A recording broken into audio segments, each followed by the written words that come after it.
you want to learn to love math again, go to Mr. Ng's website or to his YouTube channel. He will teach you to learn to love math again. Mr. Ng, the #1 math teacher in the whole world. All right, this is question number 7. Cheryl, she's my mom's name, claims that any irrational number, think of it as a teacher who keeps talking on and on and on and on. They sound very irrational. And a rational person is has an ending, yes or no. So part A, drag a irrational number into the first response box, then when you square the results into a rational number. So they want us to square it. They want us to basically square each of these results and then figure out what happens. So let me do each one of these one at a time, and then you'll see which ones are going to go under part A and which ones are going to be under part B.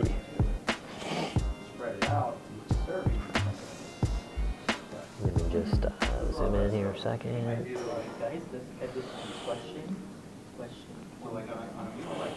Alright, so this is the first problem. And what I'm going to do here is just going to square the numerator and denominator. So let's do that. Now remember back to our fractional exponents. This is 2 to the first, and this is the denominator. So 2 to the 1/3 power squared. And this one down here is the square root of 3 squared. So that's the first power, that's the 2. So the square root of 3 is the same thing as 1/2. And what I'm going to do here is square it. And all you do is just multiply that. So 2 over 1, so 2 times 1/3 gives you 2 2/3. And over here you're going to get over 3. The point is that you don't have a calculator, so this essentially turns into 2 squared, which is 4. And the denominator is an index. There are no 3 identical numbers that multiply to equal 4. It's going to be a decimal. So essentially what you're going to have is a irrational divided by 3, which means you're still going to have irrational. So the first one is irrational. The first one is going to be irrational. Okay. Number 2. I have the square root of 3 over the square root of 2. And again, we're supposed to square both these results. So let's do that. And you realize that they cancel because the index and the exponent outside are the same. Let me show you why they cancel. Remember, this is a 2 and this is a 1. So what happens there is that becomes 3 to the 1/2 power. The square root is essentially 1/2. And we're going to multiply that by 2. And if you do the same thing over here,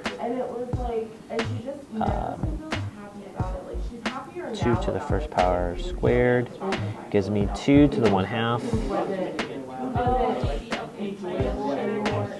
So 2 times 1/2, you multiply across, you get 2 over 2, which is just 1. So you get 3 over 2 is your answer. And that results into 1.5. And 1.5 is a rational number. So number 2 is rational. Let's do this next one. Number 3. So that's 2 to the first power, and we're supposed to square that again. So 2 to the 1/3 squared. You're just going to multiply there, and you'll get 2 to the 2/3. And we already saw, I believe that was above,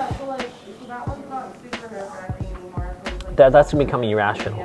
Again, if you have the calculator ability on the SBAC, you can type in this, right? The cube root of 2, and then square that result. And if it becomes a repeating number, a decimal that keeps repeating, a non-repeating decimal, then it's irrational. So this is a irrational. So number 3 is irrational. Number 4, the square root of 2, and we're going to square that. Again, those will cancel. The answer I already know is 2, right? These will cancel. But if you don't know that, just when in doubt, write it out. So square root of 2 times square root of 2. Don't have to make that super fancy. That's the square root of 4, which is 2. And that is a rational number.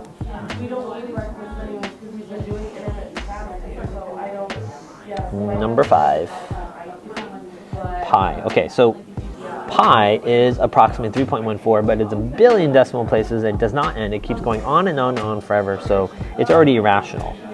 So if you square this, you're squaring an irrational number, which basically means it's still going to get a irrational number. If you put that into your calculator, you'll see that.